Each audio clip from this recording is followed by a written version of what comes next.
آپ وزیر اعظم رہے ہیں اور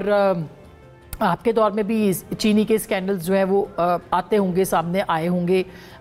بلکہ مجھے یاد پڑتا ہے کہ یہ تو ہر 2 مہینوں کے بعد 2 سالوں کے بعد جو ہے ایک اسکینڈل آتا ہے۔ یہ جو چینی کا اس وقت ہے کوئی کرائسس نہیں ہے سچ،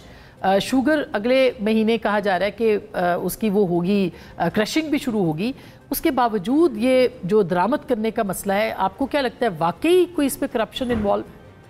دیکھیے کرپشن کا الزام لگانا ذرا میرے لیے بڑا مشکل ہے کسی پر، لیکن نااہلی کا میں بات ضرور کر سکتا ہوں۔ شوگر پاکستان میں ایکسپورٹ ہوتی رہی ہے، سرپلس ہوگی ایکسپورٹ ہو جائے گی،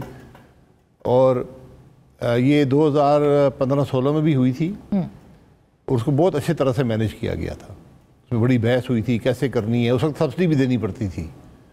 کیونکہ ہماری چینی انٹرنیشنل مارکیٹ سے مہنگی تھی، اس کا پورا فارمولا طے کیا گیا اور بڑی سکسیسفل ایکسپورٹ ہوئی۔ اس کے بعد پی ٹی آئی کے زمانے میں ایک بڑے عجیب سے معاملات ہوئے کہ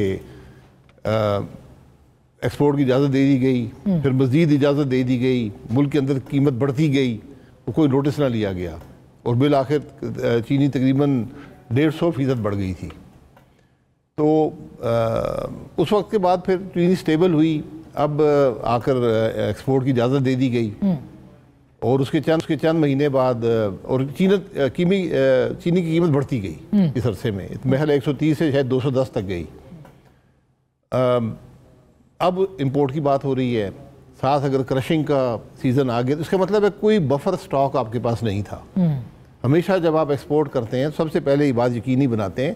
کہ ملک میں سٹاک موجود ہو، تاکہ اگر قیمت بڑھنی شروع ہو تو آپ مارکیٹ میں ریلیز کر دیں اور قیمت کو سٹیبل رکھیں۔ تو یہاں تو لگتا یہ ہے کہ بالکل ہی چینی نہیں ہے کہ اگر کرشنگ مہینے کے بعد ہے،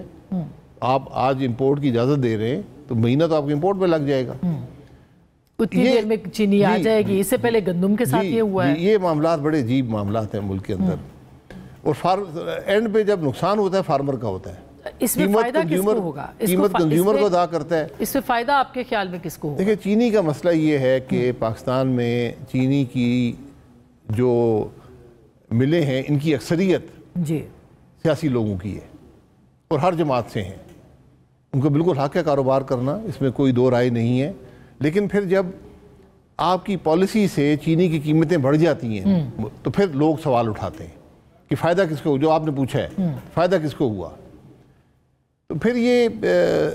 اسکینڈل کا نام اس پہ آ جاتا ہے۔ یہ غلطی ہوئے تو حکومت بتا دے بھئی اس میں کیا اسکینڈل نہیں تو مافیا تو مضبوط ہے نا، نہیں، جو بھی مافیا اس طرح کے اسکینڈل ہوتا ہے نا، فیصلے مافیا اگر حکومت کی پالیسی کو استعمال کر کے پیسے بنا لے تو پھر یہ بہت بڑی خرابی ہے، اور خاص طور اس صورتحال میں جب اس چیز کو بنانے والے لوگوں کی اکثریت جو ہے وہ سیاسی لوگ ہوں تو پھر ان پر بہت سے سوال اٹھ جاتے ہیں۔ تو اس میں بڑی احتیاط کرنی چاہیے ہر ایک کو، وہ ہم بدقسمتی سے کر نہیں پائے، اور یہ 2 دفعہ یہ ہو چکا ہے پچھلے 5-6 سال میں۔ اور اب اگر یہ درآمد نہیں ہوتی، یعنی روک دیا جاتا ہے کہ بھئی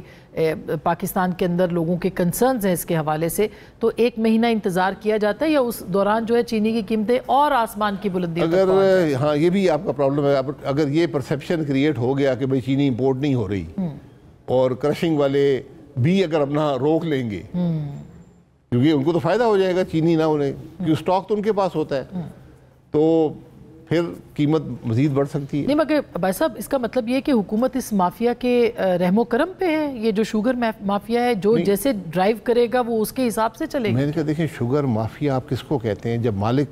مالکوں کی اکثریت جو ہے وہ سیاست سے تعلق رکھتی ہے اور ڈیسیژن میکنگ، اور حکومت کے اندر بھی ہیں، اپوزیشن کے اندر بھی ہیں، تو اس پہ بہت سے سوال اٹھتے ہیں۔ اچھا آپ اس کے اوپر بھی آتے ہیں، ظاہر ہے سر سوال تو ہم اٹھائیں گے اور ظاہر ہے گورنمنٹ کے سامنے بھی یہ سوال رکھیں گے، لیکن